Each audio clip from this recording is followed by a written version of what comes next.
রফিকুল ইসলাম দোকান বাকি 360 টাকা। রফিকুল ইসলাম দোকান বাকি 360 টাকা। মোহাম্মদ জাফর মিয়া দোকান বাকি 440 টাকা। যারা যারা আমার দোকানে বাকি খেয়ে টাকা দিচ্ছেন না তাদের দৃষ্টি আকর্ষণ করছি, চিটার বাটপারদের দৃষ্টি আকর্ষণ।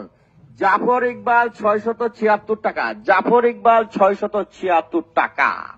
এই পর্যন্ত যারা যারা আমার দোকানে বাকি খেয়ে টাকা পরিশোধ করেন নাই তাদের দৃষ্টি আকর্ষণ করছি, অতি দ্রুত আমার দোকান বাকি পরিশোধ করুন।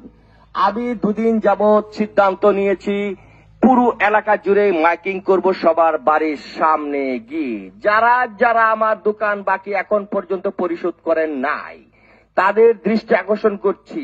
মোহাম্মদ সালাম মিয়া 770 টাকা। রফিকুল ইসলাম দ্রুত দোকান বাকি পরিশোধ করুন,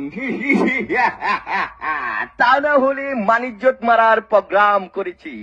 মাইকিং করে সারা এলাকায় আপনাদেরকে জানিয়ে দেওয়া হবে কার কার কাছে আমি টাকা পাই। তোমার আব্বার কাছে আমি 990 টাকা পাই। জলদি তোমার আব্বাকে বলবা টাকাটা পরিশোধ করতে, তা না হলে কিন্তু ইজ্জতটা মেরে একবারে ছাড়খাড় করে দেবো।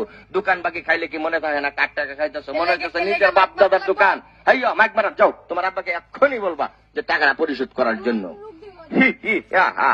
ফিরু